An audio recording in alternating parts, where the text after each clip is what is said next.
La clase de hoy va a ser la segunda parte de Internet. Vimos la primera parte que en realidad nos restringimos a lo que eran redes y el modelo OSI. Luego vimos el HTML, porque era necesario para la práctica que hicisteis la semana pasada y que va a ser necesario para el trabajo que vais a hacer de la asignatura. Vamos a comenzar por un pequeño refresco de la práctica. Para eso vamos a hacer una pequeña prueba con los clickers. Si sacáis el clicker, solamente dos preguntas para ver si recordáis algunas cosas de la práctica del otro día. Recordad que se valora sobre todo la participación, con lo cual al menos contestar a la última. ¿No sabe, no contesta? ¿Sí? Sí, ahora cuando empecemos apagamos las luces. Recordad, lo más importante es al menos responder, y si además sabéis la respuesta correcta, pues mejor.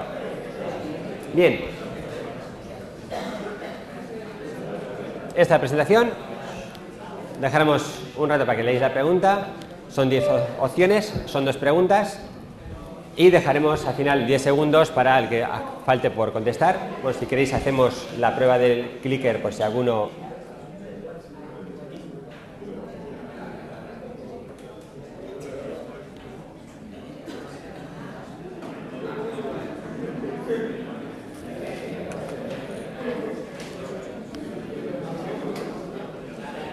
Bien, podéis probar que vuestro clicker os dé el LED, la luz verde, diciendo que ha recibido el mensaje.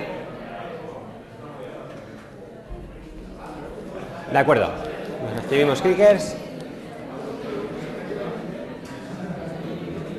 Bien, silencio entonces ya, para que pueda ser válido los puntos de esta pregunta. ¿Sí? Vale, eso lo hemos configurado. Al final de la clase lo configuraremos al menos para el próximo día. ¿De acuerdo? No toquéis el botón Go, pero vamos, es una configuración rápida, pero nos tardamos un minuto luego en hacerlo al final, ¿de acuerdo? Para no interrumpir a todos. Bien, la primera sería esta. Este texto formateado en HTML, la primera línea, ¿cuál sería la sentencia HTML que lo formatea de esa forma? ¿Hay una respuesta correcta?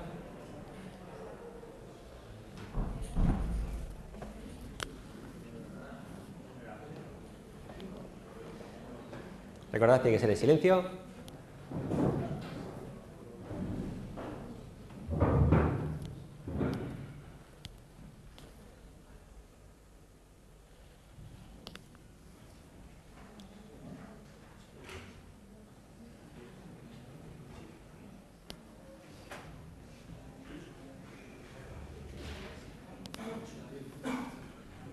Bien, dejamos los últimos 10 segundos.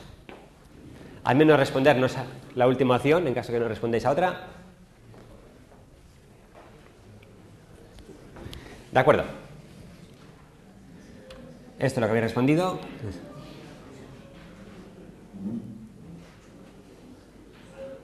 La séptima, que sí que es la correcta. ¿De acuerdo? Es decir, al menos una gran mayoría sé que ha acertado. Y la segunda pregunta, vale, aparece tachada un poco el enunciado. Una imagen con un link, es lo que pone arriba, una imagen con un link que se abre una ventana nueva. La sentencia HTML que lo abriría sería una de estas. Es una imagen que tiene un link y que además lo abre en una ventana nueva.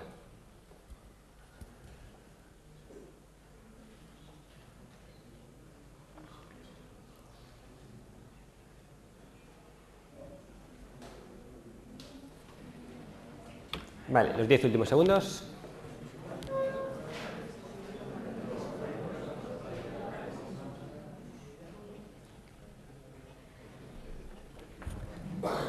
De acuerdo. Y aquí división de opiniones entre la 3 y la 4. El IMG tiene que tener el SRC. El href es para los links. ¿De acuerdo? Bien, pues continuamos ya con la clase de hoy. Tenéis la información de las presentaciones en la página web de la asignatura. Segundo curso, informática. En la parte de material tenéis el link a la presentación que hicimos la clase anterior y esta clase, ¿de acuerdo? En la parte inferior tenéis el guión que estamos siguiendo en la clase. Vimos las redes, vimos el modelo OSI recordamos la imagen que teníamos del modelo OSI.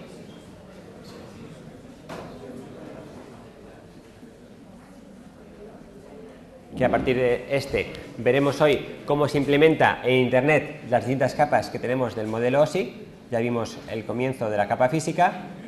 Antes de este modelo OSI, dos comentarios.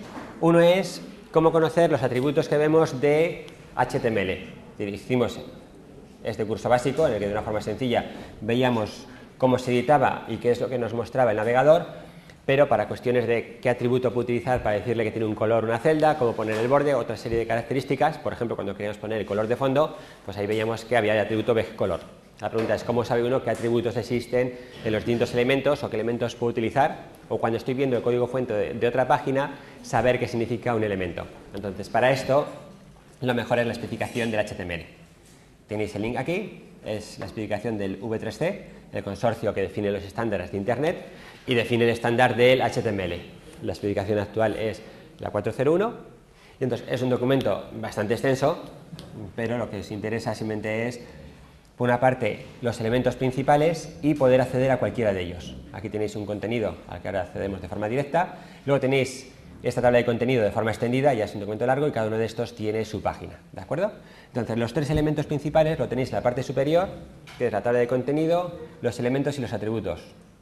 La tabla de contenido os muestra un fichero para cada uno de los elementos principales del HTML. Los que vimos en la clase anterior sería la estructura principal de un documento, el capítulo 7, la estructura de un documento HTML, en que va a decir que hay un head de apertura, un head de cierre, un body, otro body y un HTML que engloba a todos ellos.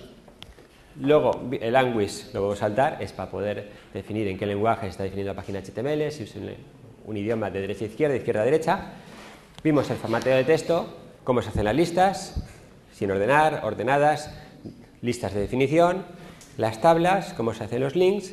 Del capítulo 13 vimos las imágenes y vimos también los frames, ¿de acuerdo? En cada uno de estos capítulos, si vamos a tablas, lo que nos define es para qué sirve este elemento y los elementos principales relacionados con él. Por ejemplo, si vamos al TD y TH,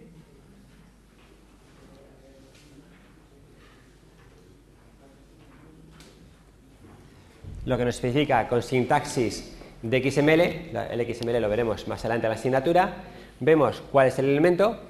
TH es el table header, es decir, una cabecera de una tabla, o table data, cada una de las celdas que teníamos en la tabla. Aquí podemos ver qué atributos podemos ponerle. Por ejemplo, el row span y el color span, que son dos que utilizamos el otro día. En la parte de abajo podéis tener una descripción de estos atributos, con qué valores tienen válidos, y otra lista más extensa de otros atributos que no son específicos de este tag, pero que se pueden utilizar en él, en esta etiqueta. Pues el ID, eventos que veremos en el JavaScript o de alineación dentro de esa tabla. Estos serían otros atributos que también se puede utilizar en este control. Si lo que queremos es ir directamente a un elemento, en este elemento podemos ir por el índice de elementos. Elementos son los tags. Aquí encontraremos pues este TD y este TH, estarán en la zona ordenados alfabéticamente. Aquí tenemos este TD, ¿de acuerdo? Que nos llevará a la misma zona en la que estábamos. Si lo que queremos es un atributo, tenemos el otro índice, que es el de atributos. Si aquí buscamos el call span,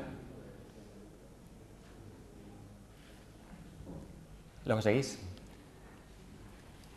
El call span en el que nos dice quién utiliza este atributo. Pues sabemos que es el TD y el TH y cuáles son los valores posibles. Aquí nos linkará a la página en la que se especifica cuáles son los valores posibles que podemos tener para cada uno de los atributos, ¿de acuerdo? Pues un número que es al final un dígito. Bien, entonces la especificación normalmente no lo tenéis que utilizar, simplemente sería cuando queréis hacer alguna función especial y no sabéis cómo realizarla, pues vais al capítulo correspondiente, o cuando veis que alguien está utilizando un elemento, un atributo, no sabéis qué significa, la forma de ir por el índice, que tenéis en la cabecera de la especificación. Bien, después de ver la especificación, ¿cómo editar páginas HTML? Pues algunos comentáis y dicen, pues editar las páginas como lo hacíamos con un editor de texto es algo pesado. No es lo que se hace en la práctica. Un diseñador de páginas web va a utilizar un programa de diseño en el que manipula directamente la imagen, pero para hacer una aplicación en entorno web, que va a ser una aplicación que escribe código HTML, es necesario conocer este código HTML. Sí que podemos utilizar aplicaciones que nos faciliten la escritura, pero sí que tenemos que conocer cuál es el HTML y cuál es la estructura, porque una parte será un código estático y otro será un código dinámico que tenemos que construir con la aplicación. Entonces, sí que es bueno conocer estas aplicaciones, pero lo más fácil será utilizar aplicaciones de otro tipo. Es decir, aplicaciones que editan directamente, pues tenéis FrontPage de Microsoft, pues al final lo que vais a tener es una visualización en la que uno manipula usualmente la parte de la imagen para posicionarlo, darle formato, etcétera, pero también tiene acceso normalmente al código. Y uno puede editar tanto en el código como en la imagen. ¿De acuerdo? Depende de qué característica es la que uno esté modificando. Muy similar al FrontPage va a ser también el Dreamweaver. Pues el Dreamweaver simplemente es de Adobe en vez de ser de Microsoft, su comportamiento va a ser también muy similar. Uno va a editar usualmente en la imagen, aunque tiene acceso al código HTML que está detrás. La forma de modificarlo normalmente será sobre la imagen o sobre las propiedades de estos objetos mostradas en ventanas específicas en vez de estar modificando los atributos. ¿Qué es lo que nosotros haremos? Usualmente utilizaremos un editor de texto, pues el Crimson, ese que utilizamos el otro día en las salas de ordenadores. ¿Lo dejáis para después también? ¿Sí? ¿Algún comentario? Vale. El Edit Plus que decimos, lo tenéis también en las salas de texto, en las salas de ordenadores, tiene un editor para textos específicos. En este caso, si queremos editar HTML, aparte de colorearnos las palabras clave, como tenemos también en el editor del Crimson, aquí tenemos una barra de herramientas en las que uno puede dar el formateo o el formato de los elementos específicos. Cuando damos B, lo que nos abre es un tag específico para meter en negrita, o cuando ponemos un ancla o un link, nos mete el A con el href, con el espacio, para meter nosotros el texto. Al final es una ayuda para meter los comandos del HTML. Por ejemplo, las tablas. Uno cuando clica aquí ve visualmente de qué tamaño es la tabla y él introduce todos los comandos. En realidad estamos metiendo código HTML, pero tenemos una ayuda para poder introducir este código. ¿De acuerdo? Este lo tiene el Edit Plus, no lo tiene en el Notepad, que sería muy similar al Crimson, está más orientado a la programación, en la que uno puede ver las jerarquías de niveles. Y otra alternativa es utilizar un editor como el FCK Editor. En este caso es un editor en línea, es decir, uno se conecta a la página de FCK Editor y va a la demo. Entonces lo que tiene es, lo habréis visto en muchos editores pues, de correo electrónico o editar texto, en el que edita en una caja de texto, pero introduciendo además el formato. ¿De acuerdo? Este ya se comporta muy similar a un editor de un procesador de textos, en el que uno selecciona la palabra y si quiere subrayarla, marca esta underline, ve cómo le aparece y si uno necesita esto para introducirlo en una aplicación, con este botón puede ver el código fuente. Aquí en vez de ver ya el formato final, aquí ve que es lo que ha subrayado con los símbolos del ángulo U, cierre del ángulo. ¿De acuerdo? Veis que tiene los formatos que hemos visto de negrita, itálica, subrayados, tachados, subíndices, superíndices, listas ordenadas, desordenadas, para poder hacer un indentado, un quote, cómo alinear, cómo hacer un vínculo, cómo poner un ancla. Podéis poner imágenes, podéis poner tablas, líneas horizontales para introducir caracteres adicionales, para poder poner los headers, el tipo de fuente, el tamaño. En vez de buscar la especificación, tenéis una pequeña ayuda para introducirlo y además verlo de una forma visual. Viendo el código HTML, uno puede ver cómo lo ha hecho o cogerlo directamente para su aplicación. En esta línea de aquí en concreto veremos están los elementos que vamos a ver hoy de formularios. Aquí un formulario con los distintos elementos que podemos poner en el formulario al final de esta clase. ¿Alguna duda? Bien, podéis editar la página completa y en este ver qué es lo que estáis colocando.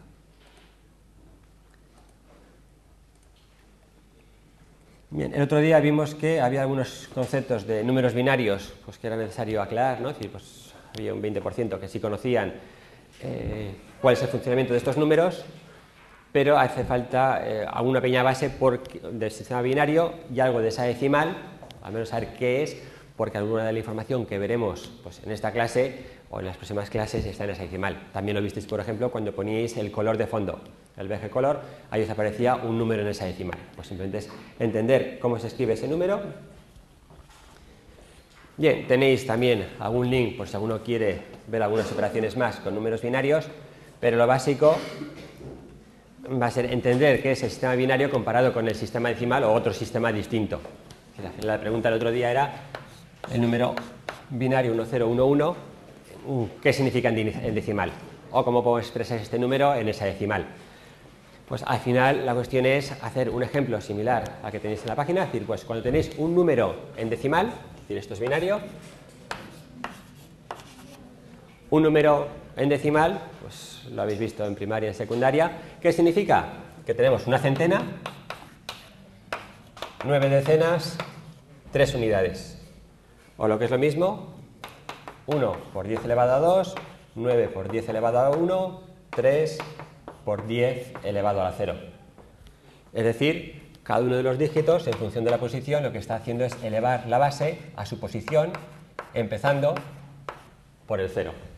¿De acuerdo? Esto es 10 por 10 al cuadrado, más 9 por 10 a la 1, más 3 por 10 a la 0. Entonces, esto sirve para cualquier base. Si el número, en vez de estar escrito en base 10, como es este, tenemos este número en decimal, pues en binario, esto será 1 por 2 a la 0, más 1 por 2 a la 1, más 0 por 2 a la 2, más 1 por 2 a la 3. 2 a la 0 es 1, a la 1 2, al cuadrado 4, al cubo 8. Con lo cual este número será 8 más 2 más 10 más 1, 11. 11 en decimal. ¿De acuerdo? Y esto sirve para cualquier base. Si tenemos un número escrito en esa decimal, el número 20 en esa decimal, ¿qué significa? Esa decimal quiere decir que tenemos base 16, con lo cual será 16 a la 0, 16 a la 1. Este número significa 32. ¿De acuerdo? Esto es lo que podéis hacer con cualquier calculadora. Si utilizáis, por ejemplo, la calculadora que viene con Windows, si la ponéis en forma científica, si aquí introducís el número 11, que lo tenemos en decimal, cuando lo pasamos a binario, pues nos escribe que va a ser 1011.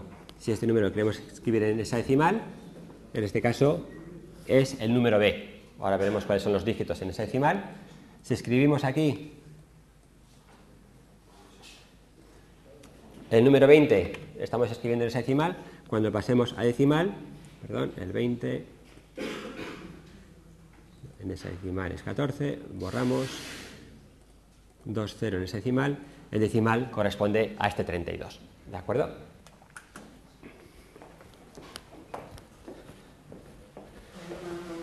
Bien, entonces, ¿esa decimal qué significa? Que tenemos 16 cifras. ¿Cuáles son esos 16 dígitos? Tenemos del 0 al 9, los 10 que es el decimal, y se utilizan para los números 10, 11, 12, 13, 14 y 15 las letras.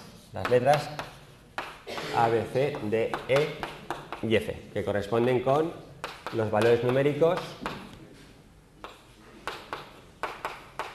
10, 11, 12, 13, 14 y 15. Lo mismo que en el decimal no tenemos un dígito para el 10, en esa decimal tampoco tiene un dígito para el 16. Cuando hemos llegado hasta el número 15, hasta la F, para poner el 16, lo que hacemos es, en el último elemento ponemos el 0 y el primero en el siguiente. Por lo tanto, esto es 16 en decimal. ¿De acuerdo? Así para cualquier otra base. Las habituales son la base binaria, la decimal, la hexadecimal y algunas veces se utiliza también la octal o base 8. ¿Sí? ¿Alguna duda? Sí. A partir de... Este sí que lo habéis entendido.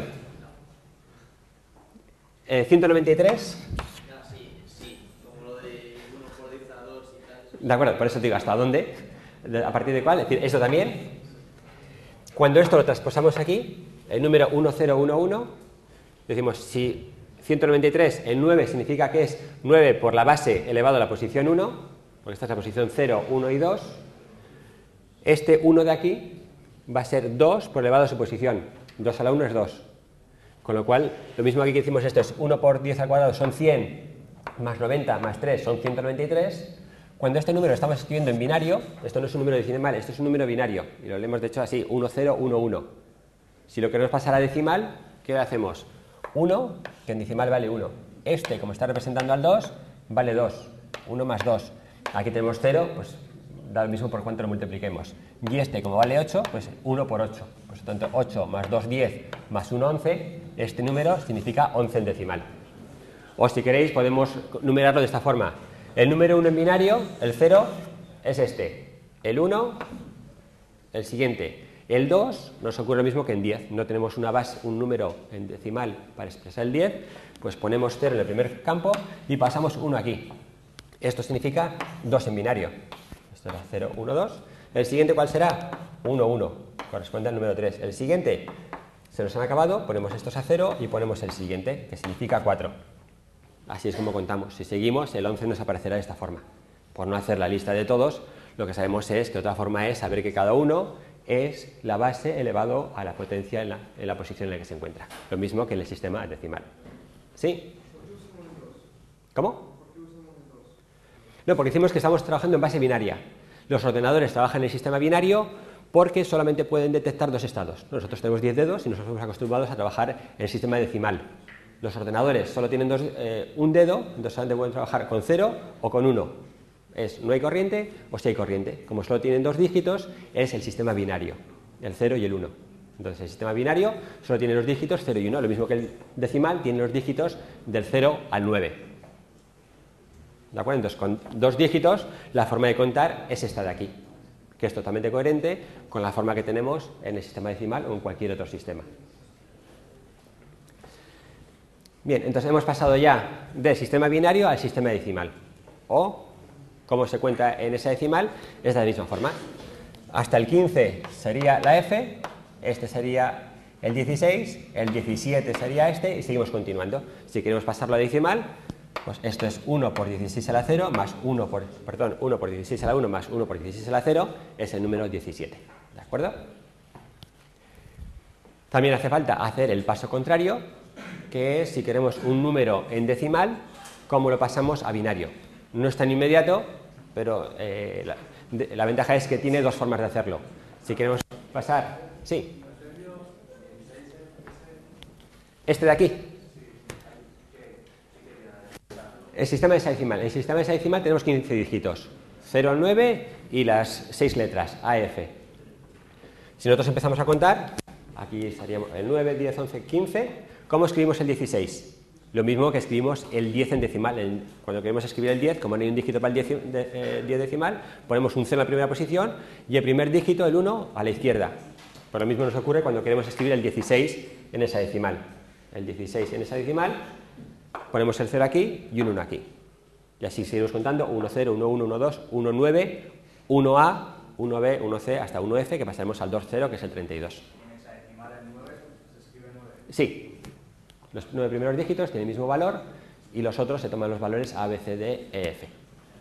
Lo veis en las calculadoras digitales que si tenéis soporte de esa decimal tenéis esas 6 letras. ¿De acuerdo? Bien, si ahora queremos hacer el paso al revés, convertir un número, el número 11, en binario, este es el 11 decimal, lo podemos hacer por la izquierda o por la derecha. Por la izquierda será irnos quedando con el resto. Si dividimos entre 2, al final del sistema decimal, cuando queremos coger una cifra y quedarnos con el resto, ¿qué hacemos? Dividimos entre 10. 193 lo dividimos entre 10, nos quedamos con 19, que serían las cifras quitando la última, y el 3 es el resto. Pues 11 lo dividimos entre 2, aquí nos va a quedar a 5 con resto 1, con lo cual ya sabemos que la primera cifra va a ser el 1. El 5 lo vamos a dividir entre 2, nos queda 2 entre 2, 4 con el número 1. Esto dividimos entre 2, va a ser 1 con resto 0. Con lo cual, el número va a ser 1, va a ser el de la izquierda, el primer resto, el segundo resto va a corresponder a la segunda posición, el tercero a la última y el último elemento, el 1 de aquí. Es como si convertimos el decimal y dividiéndolo consecutivamente por 10. Los restos son las posiciones que vamos colocando a la izquierda. Y si queremos hacerlo por la izquierda, en realidad lo que aquí hacemos es la suma de un número binario va a ser la suma de las distintas potencias de 2. 22, 64, 128, 256. Evidentemente este dígito no lo podemos utilizar porque sería un número mayor de 16. Si es menor, la suma de todos los anteriores no llega nunca al siguiente. La suma de todos los anteriores es 15. Con lo cual, si el número está entre 16 y 8, como es el caso del 11, el 8 lo tenemos que activar. Entonces, como lo activamos, diremos que el 8 sí que es un dígito, un 1. Por lo tanto, el 11, como ya hemos puesto 8, le restamos esos 8 y nos queda el número 3. 11 menos 8 es el 3. El 3 está entre el 2 y el 4, por lo tanto, tenemos que poner un 2. Del 4 no ponemos nada, del 2 ponemos 1. 3 menos 2 nos queda 1, este 1 quiere decir que la posición del 1 la tenemos que activar, ¿de acuerdo? Ya es el mismo número que tenemos haciéndolo por el resto. Bien, la otra parte de los números binarios es las operaciones con ellos, que son las operaciones que hace un ordenador. Como el ordenador vimos que al final todo lo trabaja en binario, las sumas, multiplicaciones las hace en binario. La ventaja que tiene es que las tablas de esas operaciones son muy básicas. Solamente hay 0 más 0, 0 más 1, 1 más 0 y 1 más 1, que va a ser 0 con una llevada de 1. Y la multiplicación también es muy básica, todas es 0 por 1, 1 por 0 es 0, salvo el 1 por 1. Con lo cual la forma de operar de un ordenador es muy sencilla, ¿de acuerdo? Siempre que trabaje con números binarios. Bien, veremos hoy en la clase la utilización de estas, por ejemplo, en la especificación de direcciones. ¿Alguna duda? Vale, un elemento que quedaba es cómo contar en binario o cómo medir en binario. Esto se basa en el sistema internacional. Primero, el elemento, cuando hablamos de binario, es el bit. El bit, que significa binary unit, la primera letra y las últimas dos letras. Un bit es la menor información, que es un dígito binario, que es 0 y 1. Un elemento que se suele utilizar es el byte. Vamos a escribir aquí. Lo habéis utilizado previamente, pero simplemente por concretarlo.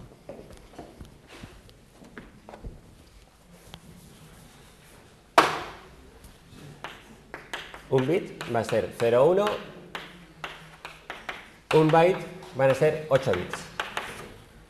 Entonces, ¿por qué se considera importante esta unidad?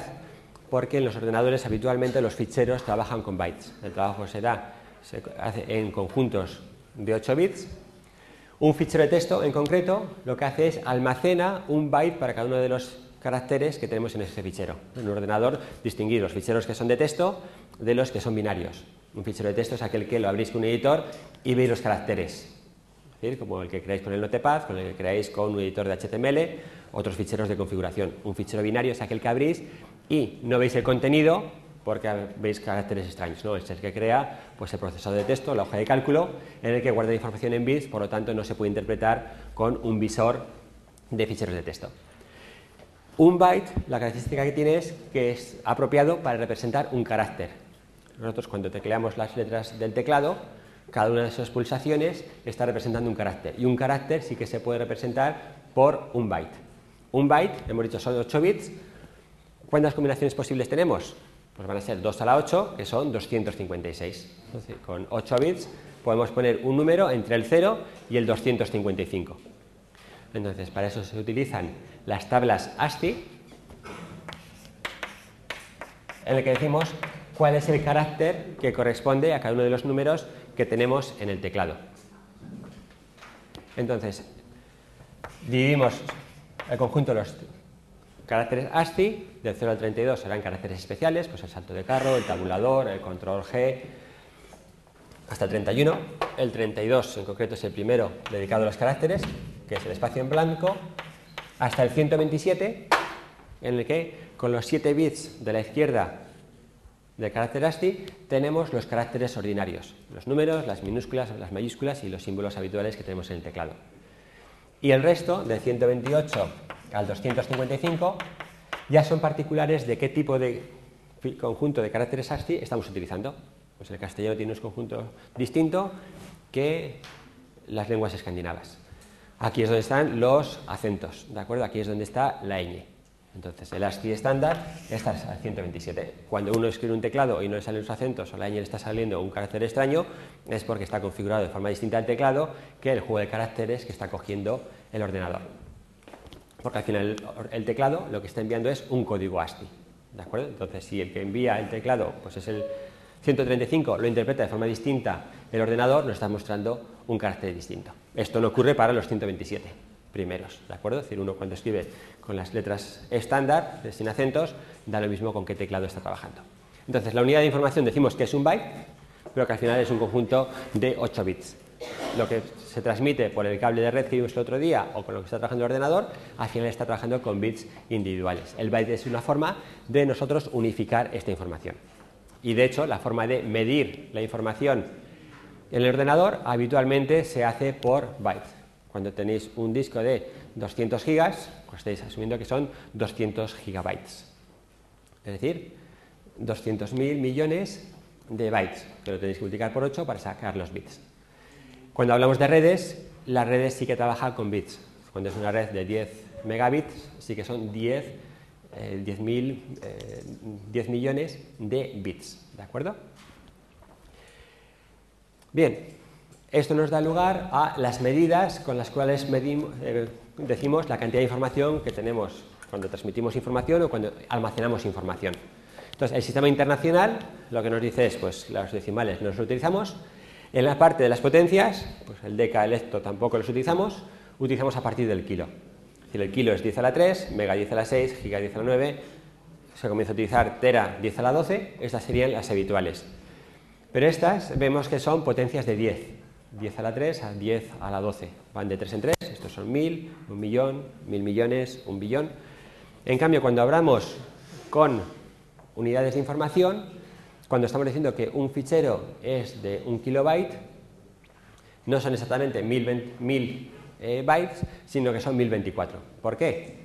Porque 2 a la 10, se hace la operación, es 1024. 2 a la 8 son 256, por 2, 512, por 2, 1024. Entonces, como 1024 se aproxima bastante a 1000, se dice que 1 kilobyte es 2 a la 10 bytes. ¿De acuerdo? Es decir, el número 1024, estamos haciendo la aproximación con el 10 a la 3.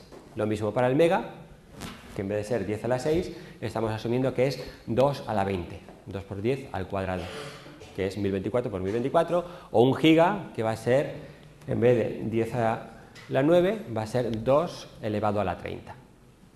De hecho, sí que existe una propuesta estándar desde hace muchos años para cuáles son las unidades que se deben utilizar en sistemas de información, pero que no se sigue. Simplemente para que conozcáis, el nombre es cambiar estos, en vez de kilo por kibi, mega por mebi, giga por gibi, es decir, o sea, hacer la segunda sílaba, que sea bi de bit, en vez de el prefijo estándar. ¿De acuerdo? Esto es lo que propone el Sistema Internacional de Medidas.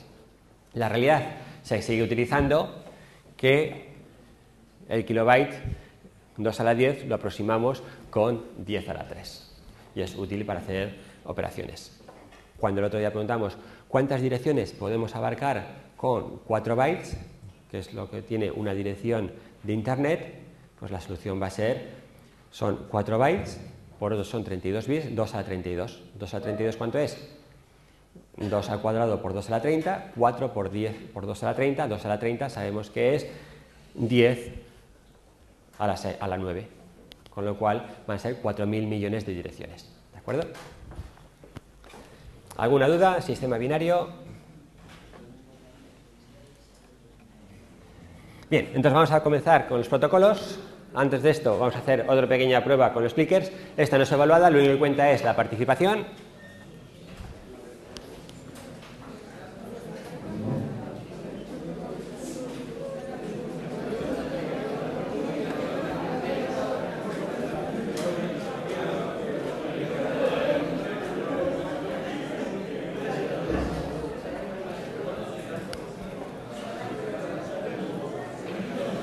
Son 4 preguntas sobre protocolos de Internet, qué es lo que conocéis cuando estáis utilizando Internet.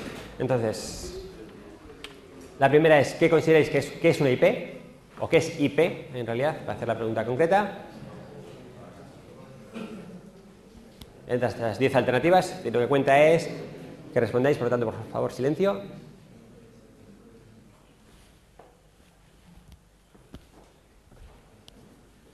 Vale, dejamos los últimos 10 segundos.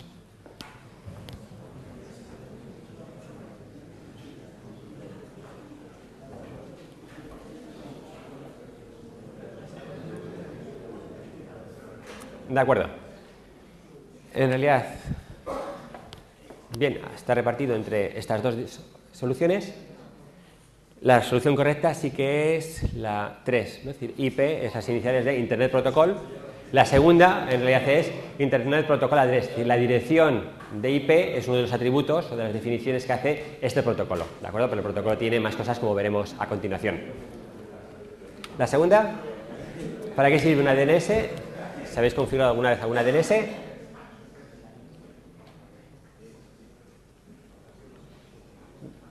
Bien, últimos 10 segundos.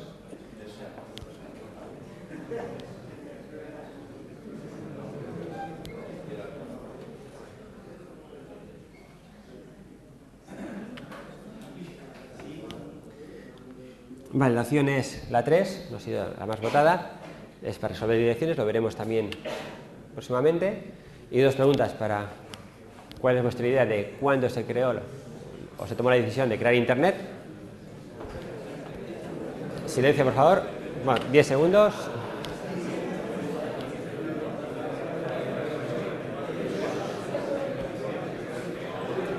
Vale, esta la anulamos para valoración.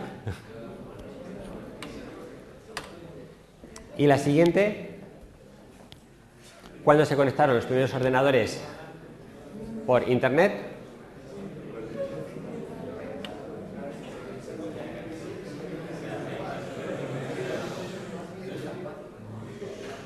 Vale, la solución la veremos el próximo día, hasta que haya silencio. Bien, pues continuamos entonces con los protocolos de Internet.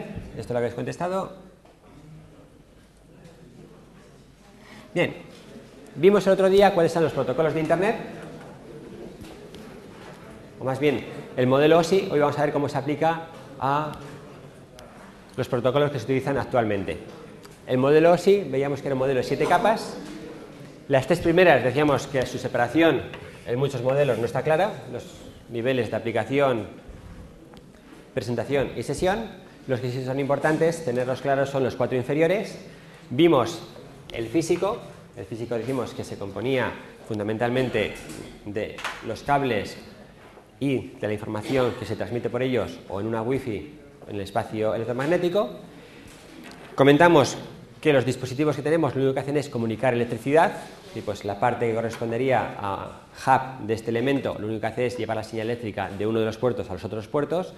Se vería más claro en una red coaxial antigua, la que se utilizaba hace pocos años, en las que había un cable que recorría todo el departamento, toda la oficina o todo el centro, en el que se iban conectando por un elemento en T un cable a otro, y este cable se conectaba al ordenador. Es decir, que tenemos un cable largo al que todos los ordenadores se iban conectando. Es decir, no había ningún elemento externo a los ordenadores más que este cable.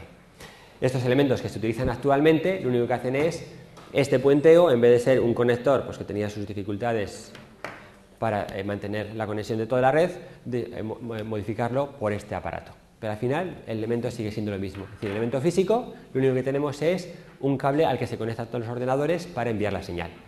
Ya veremos que actualmente, incluso en las redes departamentales, se puede segmentar esta comunicación de paquetes, pero básicamente, es decir, los orígenes nos comunicamos mandando señal eléctrica a través de un medio, que puede ser un cable, puede ser una fibra óptica, puede ser el espacio electromagnético. El siguiente nivel, el data link, decimos, este nivel corresponde a la tarjeta. Es lo que hace la tarjeta de coger la información que llega de la placa base procedente de la BIOS, procedente del procesador, y convertirla en la señal eléctrica que envía a la siguiente capa, a la capa física. ¿De acuerdo? Entonces aquí lo único que hay es una conversión de datos que llegará normalmente pues, por el bus pues, en 8 o 16 bits para convertirlo en una señal que va bit a bit para mandarlo al exterior. ¿De acuerdo? Habrá cambiado la forma. Para las tarjetas anteriores aquí tendría una conexión para cable coaxial, aquí tiene una para conexión para cable de par trenzado, ¿no? Con un conector RJ45, pero lo que hace es hacer la transformación de la información al impulso que pasa a la siguiente capa. Entonces, para eso existen distintos estándares.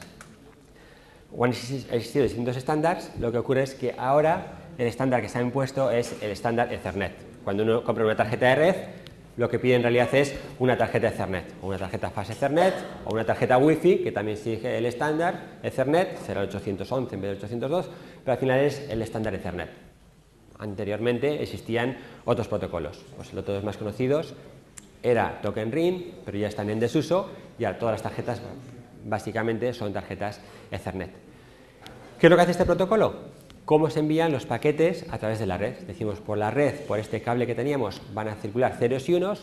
¿Cómo están organizados estos ceros y unos para que esos millones de bits que están circulando por segundo por la red los pueda reconocer o los puede enviar una tarjeta y reconocer la siguiente tarjeta para incorporarlos al ordenador? Estas tarjetas actualmente ya pues, prácticamente no se utilizan, sino que están incluidas en muchos ordenadores en la placa base, ¿no? La placa base tiene este conector RJ45, como tiene la salida del teclado u otros componentes. Entonces, este estándar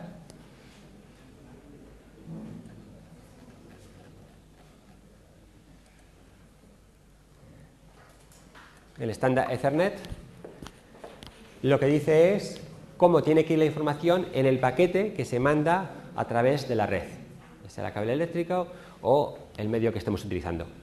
Y lo que dice es, cuando empieza a comunicar, lo que va a mandar es lo que llama un preámbulo de 7 bytes, cada uno de esos bytes son todos iguales, que son 8 bits alternados. Es decir, lo que manda es 10, 10, 10, 10, ¿de acuerdo? Este número lo manda 7 veces, con lo cual al final lo que tenemos es 56 unos y ceros. Una forma de identificar, estoy mandando algo y el ordenador que está recibiendo reconoce que eso es la cabecera de un paquete que está llegando. Y el octavo sería el final del preámbulo, es muy similar, lo único que cambia es que los dos últimos son unos. ¿De acuerdo? Con lo cual al final lo que uno está recibiendo son 64 bits, que son todos 1, 0, 1, 0, 1, 0, hasta que los dos últimos son 1, 1.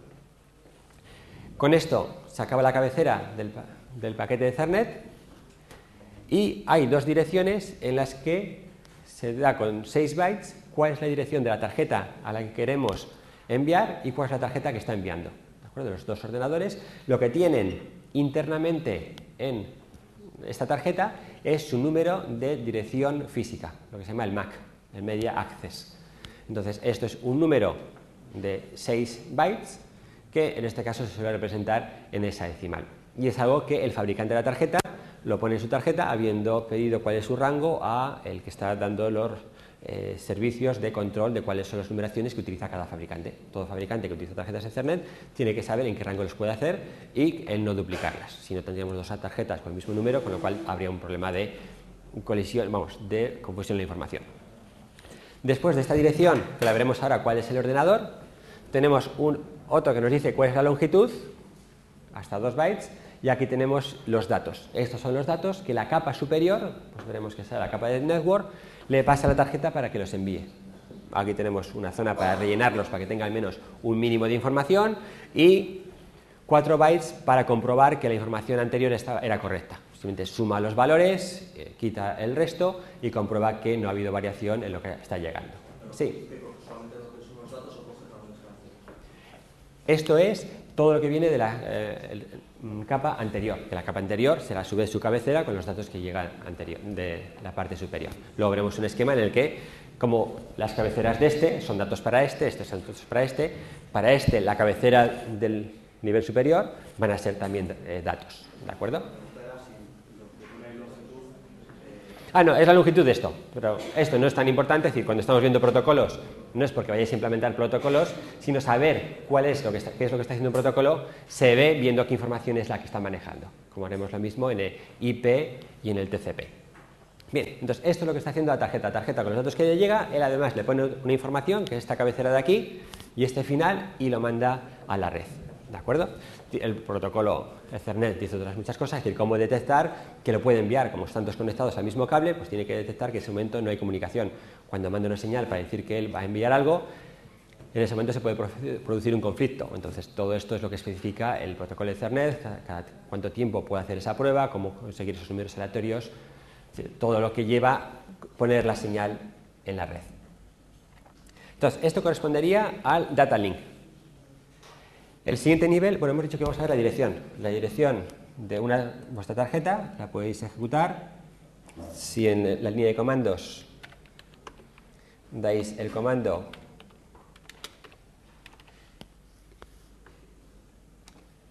ipconfig, lo que vais a tener es una serie de información, esta corresponde al dominio, y hay una que dice physical address.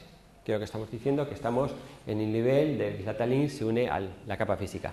Y esta dirección física que está impresa en la tarjeta es esta de aquí, veis que son 6 números escritos en hexadecimal, es decir, al final son 6 bytes. Cada tarjeta tiene el suyo propio, ¿de acuerdo? A diferencia de la siguiente capa, que ya va a ser una capa lógica. Esta va a ser una capa que le ponemos por software, que es la dirección IP, a la que volveremos a continuación, ¿de acuerdo? Entonces, la siguiente capa decimos que es la capa correspondiente a network. Decimos el data link es la tarjeta que transforma la información en el medio físico. Network se va a encargar de enviar los paquetes, que el paquete llegue de un ordenador al otro ordenador, ¿de acuerdo? Entonces, para esto lo que hace falta es poder identificar cualquier ordenador en Internet. Podemos decir con la dirección física sería suficiente, pero esto supondría que ocurre lo mismo que ocurre en una red local. En una red local, cuando alguien manda información, ese paquete que está enviando Ethernet llega a todos los ordenadores miran a ver si él es el destinatario, si no es el destinatario lo deja pasar y si no, él lo coge. Entonces, con esta red, con esta dirección física, podría servir para Internet si todos los ordenadores leyesen cada uno de los paquetes, pero con decenas de millones de ordenadores esto se bloquearía. Entonces, ¿qué es lo que se hace?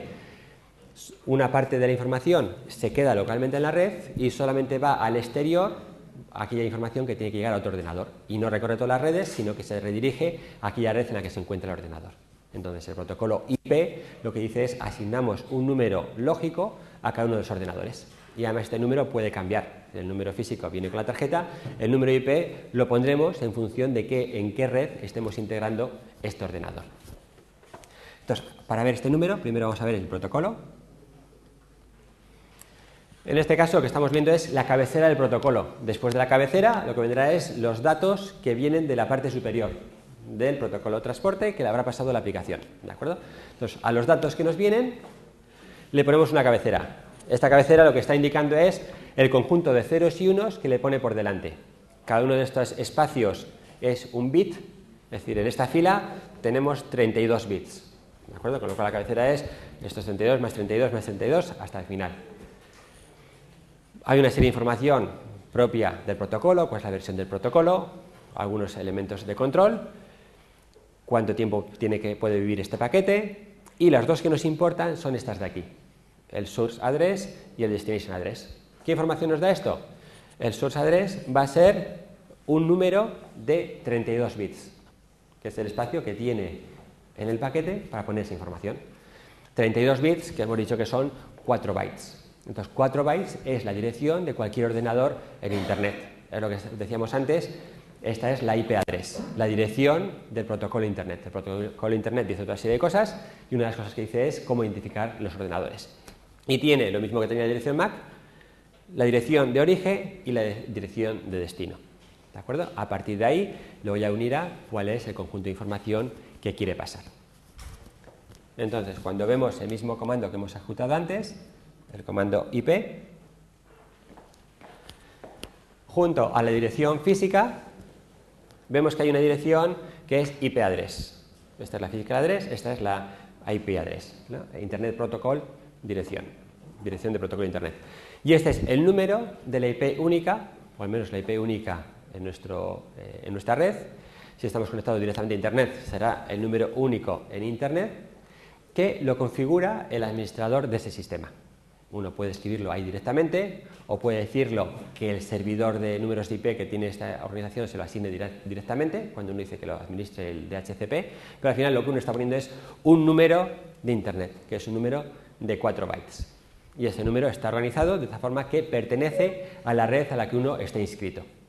Para eso se utiliza, es decir, cuando configuréis una red TCP/IP o un ordenador dentro de una red, tenéis que poner su número de IP y también os dicen el número de subnetmask o el número de máscara de la subred. Este es subnetmask, que además casi siempre suele ser un número parecido, 255, 255, 255, 0. Aquí vemos que cambia, es 254. ¿Qué significa? Hay que transformar este número de la máscara a binario. Si lo ponemos en binario, ¿qué significaría esto? 255 es todo unos, este también es todo unos, 254 son 7 unos y un 0, y el 0 que son todos ceros, con lo cual vemos que es un número que tiene los 23 primeros bits a 1 y los 9 últimos a 0. ¿Para qué sirve? Esta máscara aplicada al número de IP a la que estamos mandando un paquete, vemos si la parte en la que no hay unos, machea o coincide con la dirección a la que estamos enviando. Es la forma de identificar o para decir, es la parte que va a ser común entre todos los ordenadores de esta organización, aquella parte que identifican estos 23 bits. En el resto de redes, habitualmente aquí ponéis 255 en las 3 posiciones. ¿Por qué? Porque las redes suelen ocupar los 3 primeros bytes para el conjunto de la organización y el último simplemente para identificar al ordenador. Con lo cual, cuando uno manda un paquete a Internet, mira a ver si es de la red o no es de la red, confrontando la dirección a la que manda con esta y fijándose en los bits que le está indicando la subnet. Si es de la misma red, lo manda a todos los ordenadores que están en su red local. Si no, lo que hace es mandarlo a Internet a través del gateway, a través de un router. Gateway es lo mismo que router, para que él se encargue de mandarlo a Internet para que llegue al final al ordenador que tiene esa IP.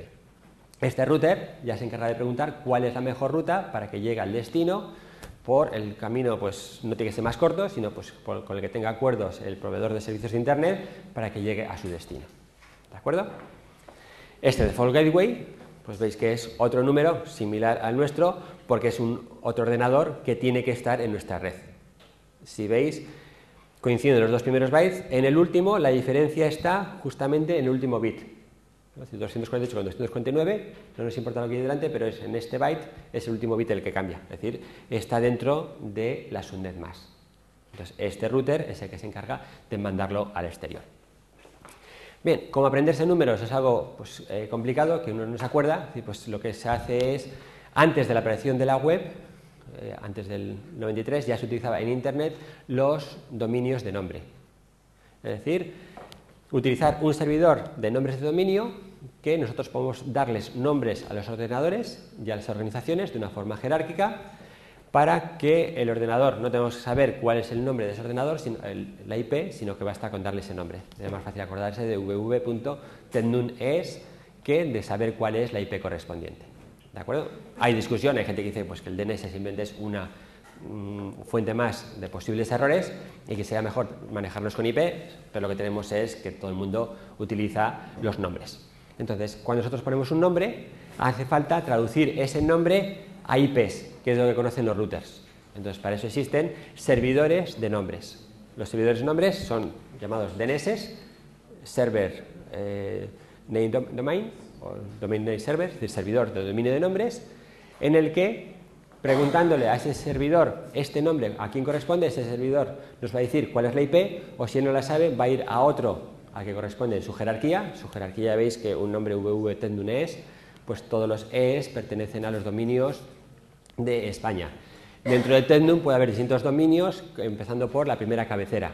Entonces, hay una jerarquía para saber a quién se pregunta esa dirección. Pues aquí hay último siempre DNS que nos responde cuál es la IP de ese ordenador.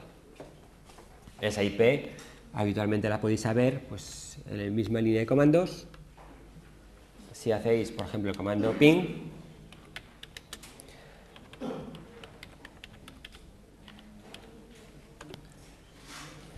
un ping es un comando que simplemente identifica si un ordenador está funcionando.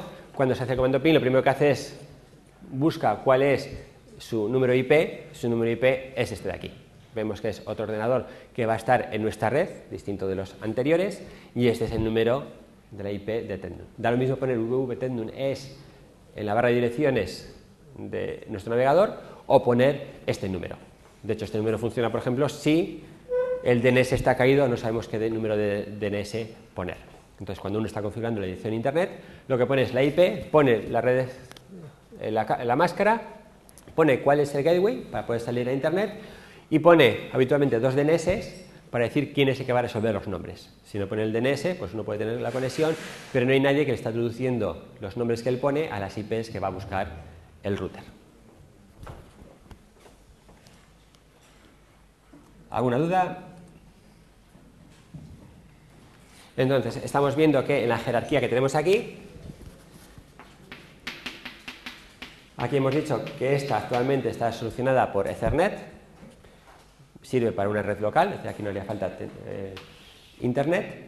La network, estamos viendo que está definida por el protocolo de Internet, y la que vamos a ver ahora es la de transporte. Bueno, aquí los nombres coinciden, ¿no? Network, pues es la misma net de Internet, y la de transporte tenemos un protocolo que es el TCP, Transmission Control Protocol, Que lo que se va a encargar es de la información que llega de la aplicación, poderla convertir en paquetes, que es de las que se va a encargar la IP. Es lo que decíamos, si tenemos un paquete grande de apuntes y queremos mandarlo por correo postal, pero el correo postal solamente admite sobres, pues el TCP es el que se encarga de poner cada hoja en un sobre y numerarlas. IP es el que envía los sobres por el correo para llegar al destino, y en el destino el TCP vuelve a ordenarlos, los pone en orden porque pueden haber ido por caminos distintos y llegar en momentos distintos, o algunos se pueden haber perdido y hace falta volverlo a transmitir, juntarlos, ver que están todos y hacer el control de que eso es correcto. ¿De acuerdo? Pues esa es la función del TCP, que vemos que las especificaciones que estamos viendo aquí, tanto de IP como de TCP, son las que definieron en el proyecto ARPA, que era el previo a Internet, ¿de acuerdo? Pero su especificación es la que posteriormente se convirtió en Internet. Entonces, lo mismo que antes, tenemos una cabecera que señala los datos que proceden de la aplicación que le está enviando. Aquí no tenemos direcciones, aquí lo único que tenemos es source ports y destination port, es decir, puerto de destino y puerto de origen. ¿Qué significa puerto? Ya vemos que es una especificación a nivel de transporte, es una especificación lógica. Cuando estamos hablando del puerto de un ordenador no es ningún elemento físico, sino que es un concepto lógico para los distintos servicios que puede tener un ordenador. Entonces podemos decir que un ordenador puede ser servidor de web, servidor de mail, puede ser servidor de FTP, puede tener una SkyP que se está comunicando por un puerto determinado. Entonces cada uno de esos servicios tiene que identificarse de cara a la red para decir que la información que le llegue le va a llegar por ese puerto. Entonces ese puerto se especifica, veis aquí, de los bits 0 al 15 o de 16 al 32, cada uno de ellos con 16 bits, es decir, 2 bytes, lo cual nos quiere decir que tenemos 65.000 direcciones posibles. Entonces, en esas direcciones especificamos cuáles son los servicios que tiene un ordenador. Por ejemplo, el 80 es el puerto por el que se está comunicando un servidor de web. Cuando hacemos una petición, lo estamos haciendo por ese puerto.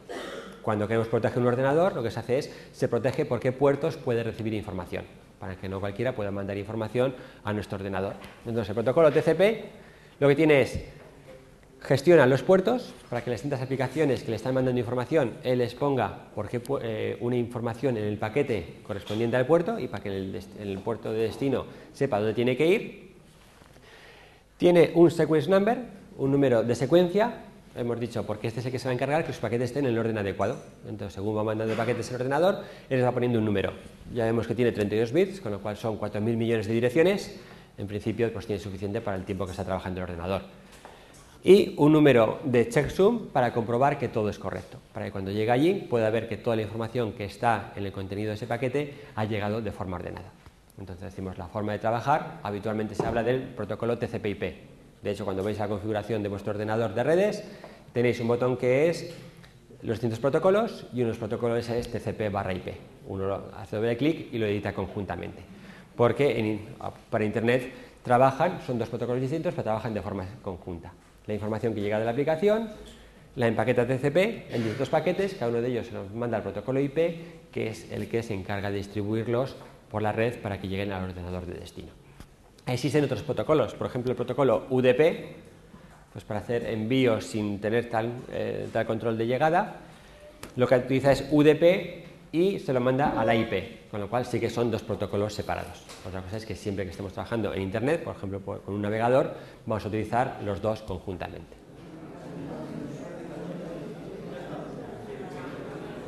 Bien, con esto hemos visto cómo unimos los distintos protocolos a las distintas capas del modelo OSI.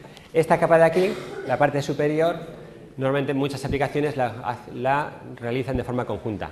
El protocolo que veremos, el HTTP, que es al que nos dedicaremos a programar cuando veamos la programación de una aplicación en el servidor, es Hypertext Transfer Protocol. En realidad se está agrupando estas tres capas de aquí. El Hypertext Transfer Protocol es el que va a hablar con el TCP para que vaya hacia abajo. Bien, las capas del modelo TCP/IP es el que tenéis en la especificación de ARPA. Veis que a nivel superior es donde pueden estar las aplicaciones, pues Telnet, que es para conectarse a un ordenador, o FTP, tener un servidor de ficheros. Aquí estaría la web. En aquellos años no existía la web o el protocolo HTTP. que se conectan sobre el TCP o UDP. Estos hablan sobre el protocolo IP, Internet Protocol, y estos se conectan con la red física. Por eso hay algunos gráficos en los que hace la relación entre el modelo TCP, IP y el modelo OSI.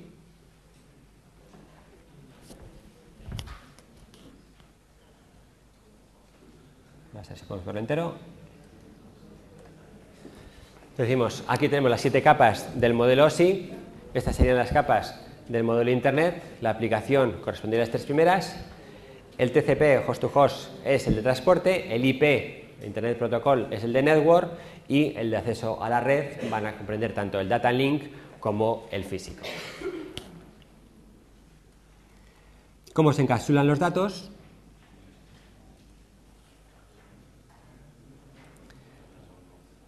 Al final lo que tenemos es una información que genera la aplicación.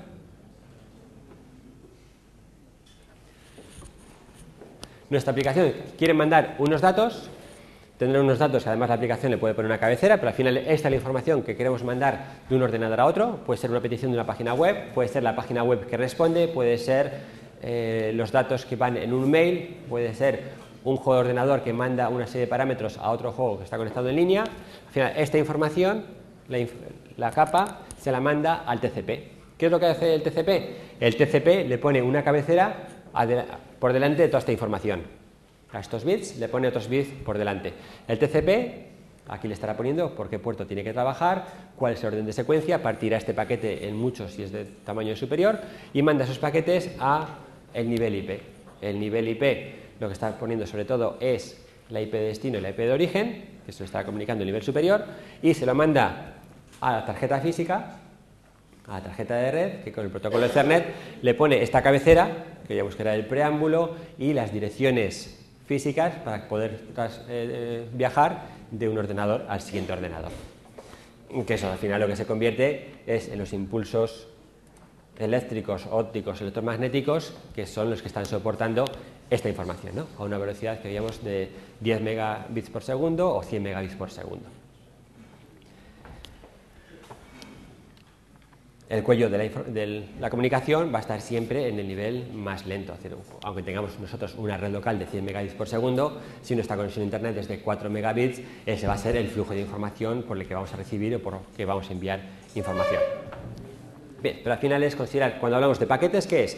Que a la información que enviamos, consideramos que es un paquete añadiéndoles bits por delante o bits por detrás, y eso lo mandamos al siguiente nivel en el modelo OSI para tener el paquete final que mandamos a la red. Cuando llega al otro extremo, lo que va haciendo es, cada uno de los niveles se lo pasa al siguiente, va quitando la cabecera para dárselo al IP, le quitará lo que corresponde a Ethernet, de tal forma que al nivel superior le llega la información que necesitaba. La forma es organizar estos protocolos de tal forma que cuando se cambia uno de esos niveles, los niveles superiores no se ven afectados o no se tiene que preocupar en la programación.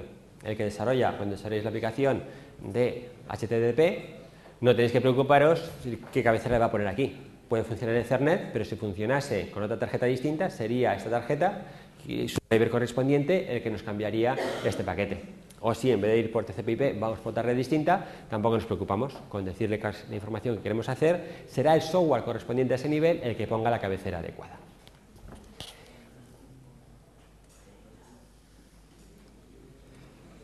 Bien, la comunicación de los paquetes en realidad en Internet, lo que hace el router, pues otro comando pues, que podéis utilizar en vuestro ordenador, es el trace RT. Es decir, lo que va a decir es cómo llega la información desde el ordenador en el que estamos a la dirección, en este caso hemos dicho el que tiene los estándares de los sistemas de medida, uno del gobierno americano, en el que nosotros le preguntamos esta dirección en nombre, él nos dice cuál es la IP. Aquí está diciendo por qué routers tiene que ir pasando la información, el protocolo IP lo está mandando de uno a otro, cada uno le dice cuál es el camino más cercano para llegar a él, pues vemos que este es el gateway de la escuela. Estos no están identificados, esto será la red Iris en Bilbao, de aquí llegará, pues puede ser el País Vasco, a Madrid, de Madrid llega a París, este New York sería seguramente Nueva York. Vemos que el tiempo en el que tarda en llegar ese paquete a cada uno de los IPs, es decir, pues como estamos en local, pues va a ser menos de un milisegundo. Cuando llega a Madrid son 13 milisegundos, cuando llega a París 37 milisegundos, cuando atraviesa el océano, a Nueva York tarda ya, vemos el saldo a 109 milisegundos para llegar al final al ordenador con distintos gateways en el que reside esta información. ¿De acuerdo? Entonces, este es el camino que realiza cada uno de los paquetes de Internet. ¿Cómo lo determina? Pues el router tiene su política de cuál es el camino que tiene que seguir, preguntando a los demás y además de lo que se haya informado de cuál es lo que tiene que utilizar, cuáles son los medios disponibles. Aquí no sabemos si lo están enviando por satélite, lo están enviando por el cable submarino pues, que atraviesa el Atlántico. ¿De acuerdo? Al final lo que importa es el paquete llega al otro lado.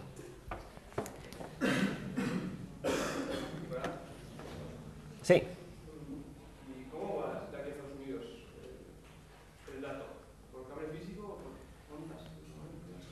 Hasta hace poco, es decir, había cable submarino, el mercado de las comunicaciones lo que ha conseguido es que por la misma información, por distintos métodos, pues multiplexación, etcétera, pueda ir más información por el mismo medio físico que había antes. Entonces, ahora la cantidad de información que puede circular es más grande. ¿Cuál es, o cómo podemos saber por dónde ha ido? Pues habría que saber realmente cuál es la red que hay por debajo.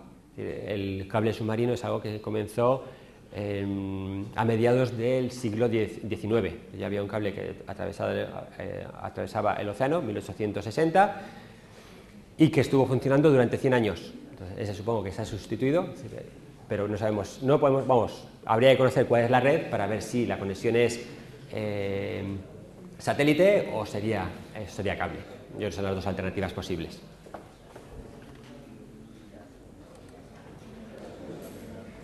Bien.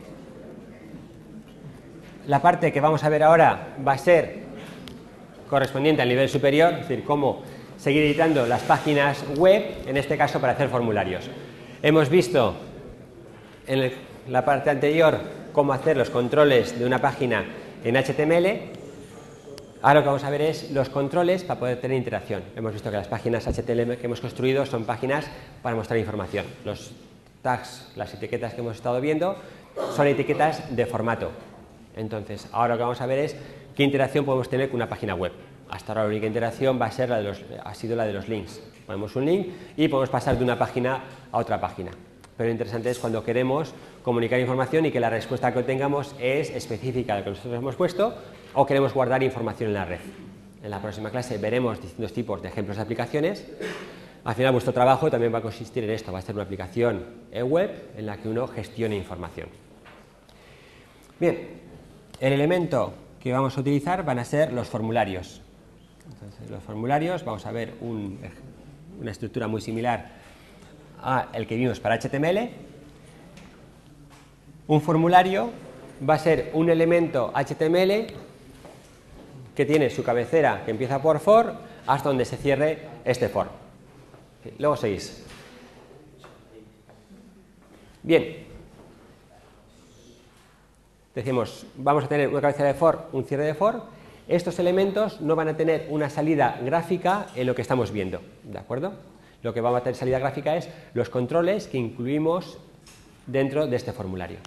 Entonces, el for, aunque no se ve, lo que sí tiene es una serie de características. Las dos más importantes son el action y el método.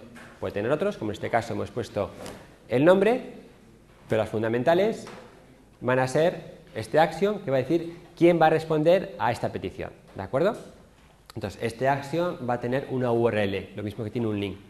Lo que ocurre es que este link, un link, lo que cogemos siempre es algo que nos va a devolver el servidor sin darle más información. En cambio, cuando enviamos un for, o cuando se activa este for, va a ir a esta dirección y le va a pasar la información que tenemos en los controles que ya hemos definido en este formulario. Entonces, ¿qué controles podemos hacer? Pues los típicos que veis en cualquier formulario. Pueden ser explícitos, como los que vamos a ver aquí, es decir, que el usuario los ve, una caja de texto, una casilla de verificación, un menú, o pueden ser implícitos, es decir, porque uno está navegando y le coge la información por dónde está navegando, o distinta selección que ha llegado de la página anterior en la que uno ha estado. Entonces, controles, pues para hacer este pequeño formulario que tenemos aquí, un formulario con dos cajas de texto y un botón para enviar la información, lo que hacemos es, necesitamos el formulario que englobe a los controles. Y aquí lo que hacemos es, ponemos un texto, nombre, que aparece dentro de la caja de texto y un control de un formulario. El control estándar es de un input, un tag de tipo input. Es necesario darle un nombre para que el servidor identifique cuál es el nombre de este control y asociarle el valor que le estamos enviando. En este caso le hemos puesto un tamaño que nos va a decir cuántos caracteres van a caber o está mostrando este control. El segundo es un input, en este caso le ponemos el tipo, si no ponemos nada por defecto es un input de tipo texto. Aquí decimos que el tipo es de tipo password. Lo único que cambia con respecto al anterior es que cuando introduzcamos los valores, si aquí introducimos ABC es lo que estamos viendo, aquí si introducimos 1, 2, 3, por decirle que este tipo password, simplemente nos los pone con asteriscos. Cuando damos a enviar, hemos hecho una página web que nos devuelva los valores a este frame inferior, nos dice qué elementos había y cuál es el nombre. Es decir, que el campo que se llama nombre tiene valor ABC y el campo que se llama contraseña, porque se lo hemos puesto aquí, en este nombre de aquí, el valor que ha devuelto es el 1, 2, 3. El último input es de tipo submit, que es distinto de tipo botón, que cuando se ejecuta, es el que desencadena que se llame a la URL que tenemos en la acción. Es decir, en el formulario definimos aquí la URL y se llamará cuando demos a un botón que se llama de tipo submit. ¿De acuerdo?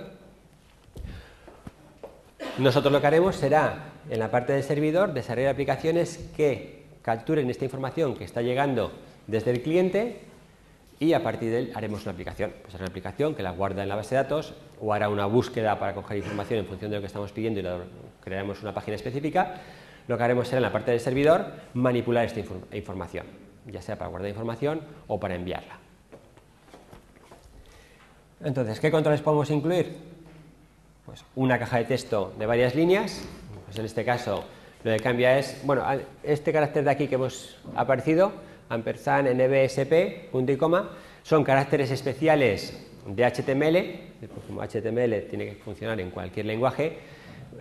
Y también vimos que los saltos de carro pues no los guardaba, tampoco los espacios, entonces cuando queremos ponerlos de forma específica hay caracteres para ello, ¿no? Lo mismo que había el BR para romper de línea, cuando queremos meter un carácter en blanco, pues se puede meter este carácter o este código que es ampersand no blank space, ¿no? Un espacio no en blanco, punto y coma. Lo mismo que para meter un acento, pues pondremos ampersand la vocal, acute, punto y coma. Cualquier editor de HTML, cuando uno introduce este texto, internamente le está poniendo cuál es el código que corresponde a este carácter. Aquí simplemente es para dejar unos caracteres en blanco entre estos dos. Bien, decimos, el siguiente es una caja de texto. La caja de texto de varias líneas es, en vez de un input, es un tesaria. Pues es lo que dice la especificación. Decimos qué anchura o cuántas líneas tiene y cuántas columnas tiene, y si queremos tener un texto inicial. En el caso anterior, en el texto, si queremos dar un valor inicial, es decir, que la caja venga rellena con un valor, utilizamos el atributo value. Value igual a pues, texto inicial. Cuando uno escribe otra cosa, reemplazará eso, el HTML será el original, de tal forma que si uno hace un refresco de la página, volverá a poner el texto inicial, pero en cualquier momento el usuario lo cambia. Aquí el texto inicial aparece entre los tags del tesaria. Y los demás elementos, todo está dentro del tag del input, aquí el contenido está dentro, entre el tag de apertura y el tag de cierre. Igual que antes tenemos un submit. Otro botón que suele aparecer en muchos formularios es el de reset. El de reset lo que hace es vuelve a dejar el formulario en la situación inicial.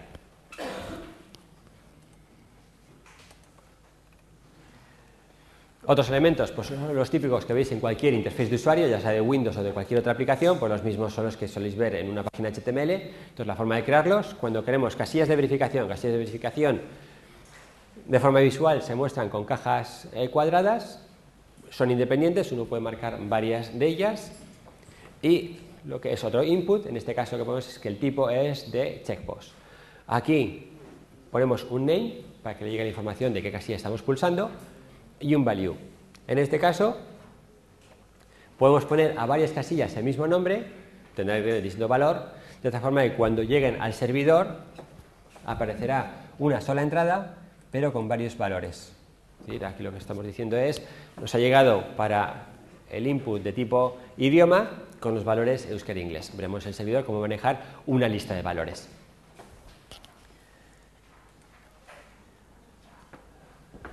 El radio button o botón de radio, pues en vez de circular es cuadrado, es circular, se llama botón de radio porque cuando pulsamos uno se desactivan los otros que son del mismo grupo. Cambia el tipo, que en este caso es en radio. Aquí el nombre, lo que además sirve para identificar cuál es el grupo, de tal forma que cuando pulsamos uno, todos los demás del grupo se quedan desactivados, ¿de acuerdo? Y este es el valor que va a llegar al servidor. En este caso va a llegar solamente un valor. Sí. Si en el main ponemos algo distinto, que Él lo identificaría que corresponde a otro grupo. Entonces puedes clicar uno de un grupo y otro de otro grupo.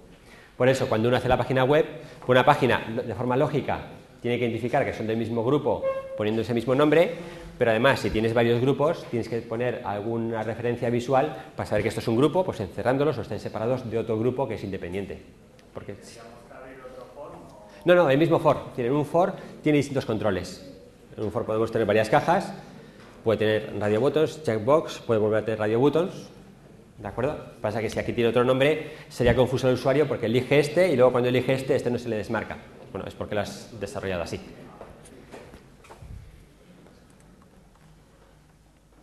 Bien, los menús. Vamos a ver cómo se comporta. Aquí como este es de 800. Aquí lo que tenemos es un menú desplegable en que elegimos una opción. Cuando damos a enviar, aquí nos dice qué es lo que hemos elegido. En este caso hace falta dos tags. Hace falta el tag del select, para decir que aquí vamos a tener un grupo para elegir, que se abrirá aquí y se cierra aquí, y dentro del select ponemos las distintas opciones que irán como opciones del menú. Cada uno tiene su opción, lo mismo que antes, en este caso tiene solo el value, porque el name es común para todo el select. ¿De acuerdo?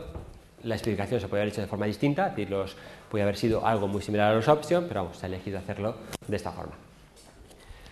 Los siguientes, una lista. Pues es igual que el anterior, lo único que aparecen desplegados o se muestran todos los valores.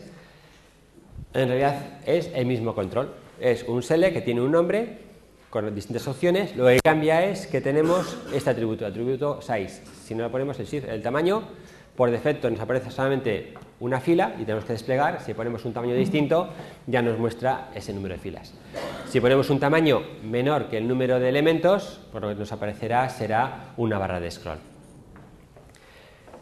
Ya hemos dicho, el name se comparte, el value es lo que le llega al servidor y el texto es lo que puede ver el usuario. ¿De acuerdo? El texto puede cambiar, por ejemplo, de un idioma a otro idioma, pero la aplicación normalmente lo que hace es recibir el mismo valor para procesarlo.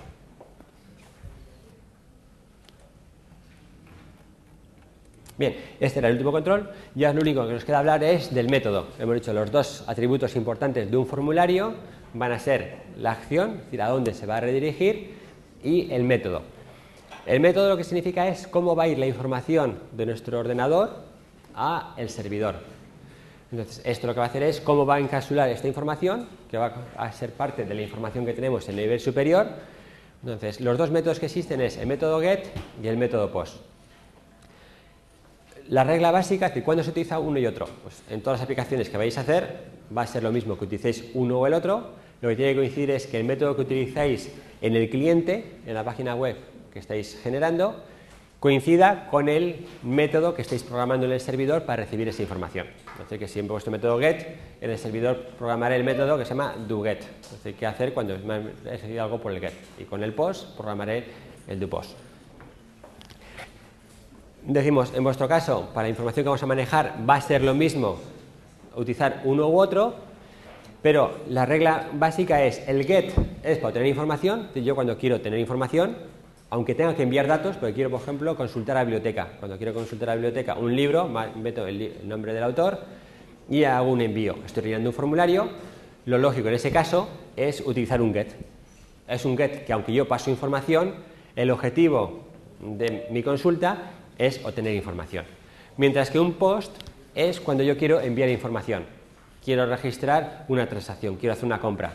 Entonces, esa compra, ¿qué supone? Que yo estoy mandando información. Evidentemente, después me vendrá una ventana confirmando la información que he metido o con información adicional de la operación que he hecho. Pero el paso fundamental era que yo envío información. Y habéis visto algunas páginas que cuando uno da a recargar, le sale un aviso. Recargar esta página supone volver a enviar los datos porque es un mensaje post. Eso quiere decir que un mensaje post solo debe utilizarse, y además debe utilizarse cuando enviamos información que supone una transacción en el servidor. No da lo mismo hacer la transacción de compra una vez que hacerle recargar, que podemos hacer el mismo post para hacer otra vez esa misma operación, ¿de acuerdo? Mientras que el get, como es una operación de lectura, no importa cuántas veces lo estemos ejecutando para recibir esa información. Entonces, esto lo vemos en la parte de programación, pero en principio el criterio es utilizar el mismo aquí en el servidor y siempre que haya una transacción utilizar el post. ¿Alguna pregunta? Bien, la práctica esta semana será sobre formularios.